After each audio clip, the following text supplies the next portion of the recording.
Hello, and thank you for joining me in Annie Stories.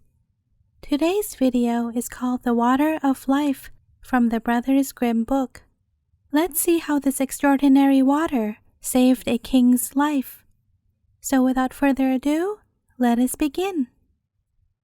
The Water of Life. A king was very ill, and no one believed that he would come out of it with his life.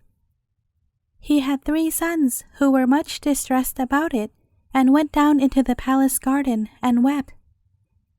There they met an old man who inquired as to the cause of their grief. They told him that their father was so ill that he would most certainly die, for nothing seemed to cure him. Then the old man said, "I know of one more remedy, and that is the water of life. If he drinks of it, he will become well again, but it is hard to find." The eldest said, "I will manage to find it," and went to the sick king and begged to be allowed to go forth in search of the water of life, for that alone could save him. "No," said the king, "the danger of it is too great. I would rather die." But he begged so long that the king consented. The prince thought in his heart, "If I bring the water, then I shall be the best beloved of my father, and shall inherit the kingdom." So he set out, and when he had ridden forth a little distance, a dwarf stood there in the road who called to him and said, "Whither away so fast?" "Silly shrimp," said the prince very haughtily, "it is nothing to you," and rode on. But the little dwarf had grown angry and had wished an evil wish. Soon after this, the prince entered a ravine, and the further he rode, the closer the mountains drew together. And at last the road became so narrow that he could not advance a step further. It was impossible either to turn his horse or to dismount from the saddle, and he was shut in there as if in prison. The sick king waited long for him, but he came not. Then the second son said, "Father, let me go forth to seek the water," and thought to himself, "If my brother is dead, then the kingdom will fall to me." At first the king would not allow him to go either, but at last he yielded, so the prince set out on the same road that his brother had taken.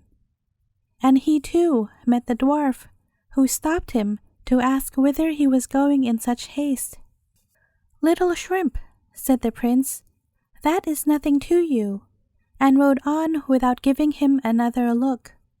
But the dwarf bewitched him, and he, like the other, got into a ravine and could neither go forwards nor backwards. So fare haughty people. As the second son also remained away, the youngest begged to be allowed to go forth to fetch the water, and at last the king was obliged to let him go. When he met the dwarf, and the latter asked him whither he was going in such haste, he stopped, gave him an explanation, and said, "I am seeking the water of life, for my father is sick unto death. Dost thou know then where that is to be found?" "No," said the prince. Then said the dwarf, "As thou hast borne thyself politely, and not haughtily like thy false brothers, I will give thee the information and tell thee how thou mayst obtain the water of life.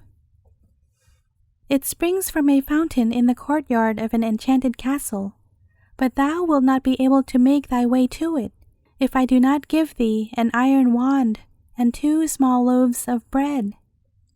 Strike thrice with the wand on the iron door of the castle, and it will spring open.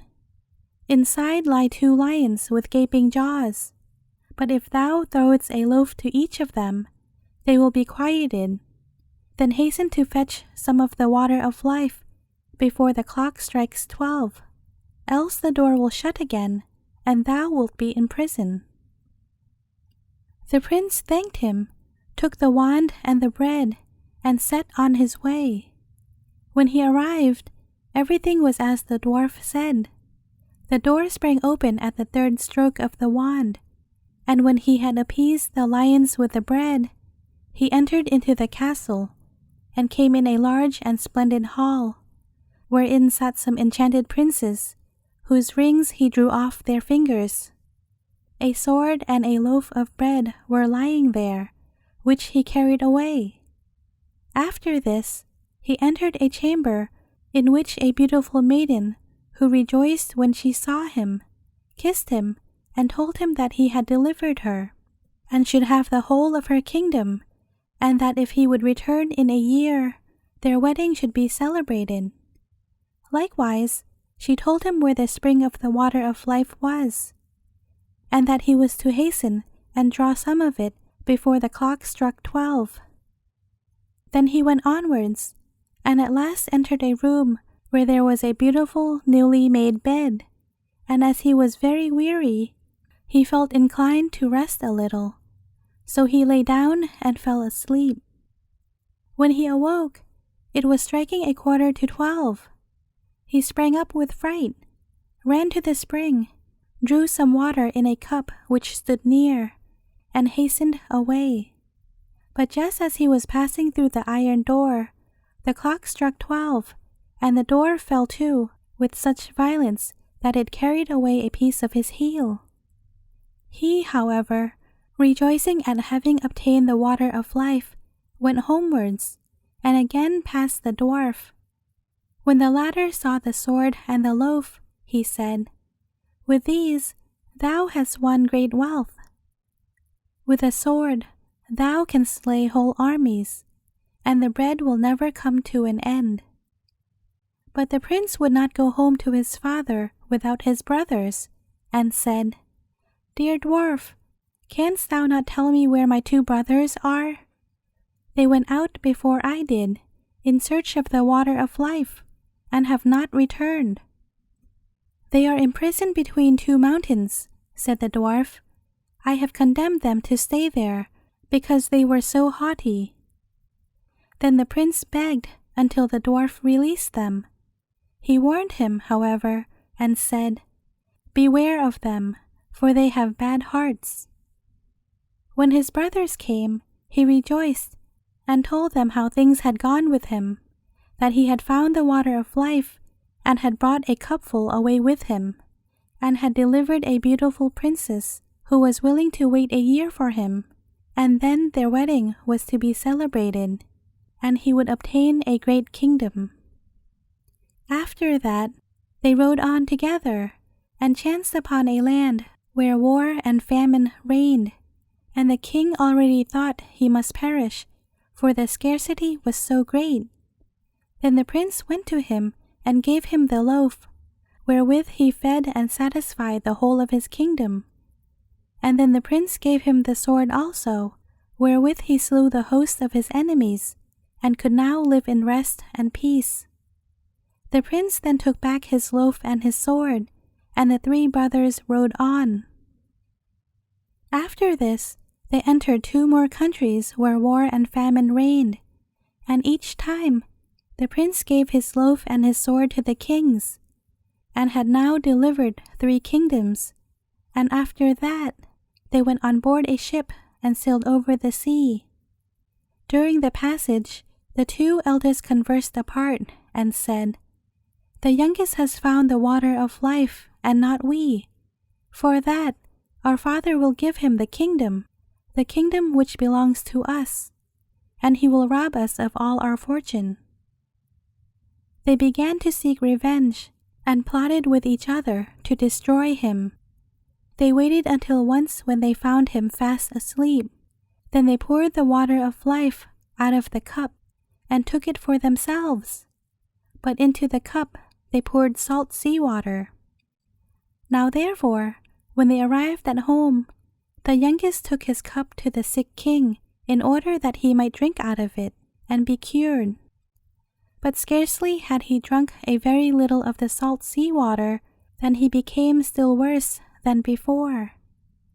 And as he was lamenting over this, the 2 eldest brothers came, and accused the youngest of having intended to poison him, and said that they had brought him the true water of life, and handed it to him. He had scarcely tasted it when he felt his sickness departing, and became strong and healthy as in the days of his youth. After that, they both went to the youngest, mocked him, and said, "You certainly found the water of life, but you have had the pain, and we the gain. You should have been sharper, and you should have kept your eyes open. We took it from you while you were asleep at sea, and when a year is over, one of us will go and fetch the beautiful princess. But beware that you do not disclose aught of this to our father. Indeed, he does not trust you, and if you say a single word, you shall lose your life into the bargain. But if you keep silent, you shall have it as a gift." The old king was angry with his youngest son, and thought he had plotted against his life. So he summoned the court together, and had sentence pronounced upon his son that he should be secretly shot. And once when the prince was riding forth to the chase, suspecting no evil, the king's huntsman had to go with him, and when they were quite alone in the forest, the huntsman looked so sorrowful that the prince said to him, "Dear huntsman, what ails you?" The huntsman said, "I cannot tell you, and yet I ought." Then the prince said, "Say openly what it is. I will pardon you." "Alas," said the huntsman, "I am to shoot you dead. The king has ordered me to do it." Then the prince was shocked and said, "Dear huntsman, let me live. There, I give you my royal garments. Give me your common ones in their stead." The huntsman said, "I will willingly do that. Indeed, I should not have been able to shoot you." Then they exchanged clothes, and the huntsman returned home. The prince, however, went further into the forest. After a time, 3 wagons of gold and precious stones came to the king for his youngest son, which were sent by the 3 kings who had slain their enemies with the prince's sword, and maintained their people with his bread, and who wished to show their gratitude for it. The old king then thought, "Can my son have been innocent?" and said to his people, "Would that he were still alive! How it grieves me that I have suffered him to be killed." "He still lives," said the huntsman. "I could not find it in my heart to carry out your command," and told the king how it had happened.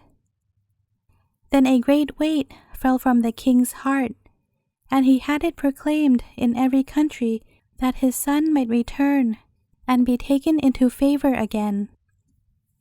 The princess, however, had a road made up to her palace which was quite bright and golden, and told her people that whosoever came riding straight along it to her would be the right wooer, and was to be admitted, and whoever rode by the side of it was not the right one, and was not to be admitted.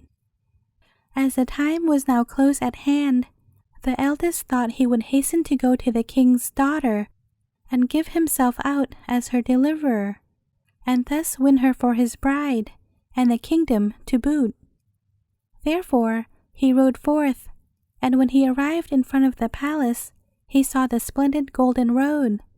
He thought it would be a sin and a shame if he were to ride over that, and turned aside, and rode on the right side of it.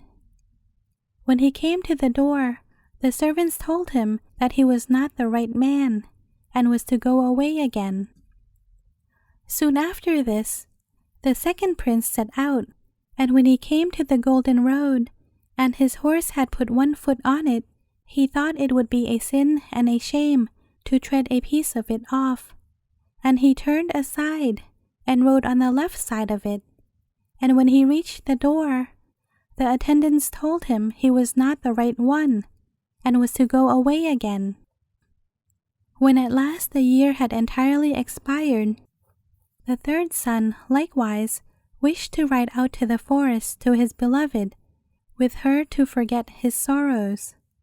So he set out and thought of her so incessantly and wished to be with her so much that he never noticed the golden road at all. So his horse rode onwards up the middle of it, and when he came to the door, it was opened, and the princess received him with joy, and said he was her deliverer and lord of the kingdom, and their wedding was celebrated with great rejoicing. When it was over, she told him that his father invited him to come to him, and had forgiven him. So he rode thither, and told him everything, how his brothers had betrayed him, and how he had nevertheless kept silence.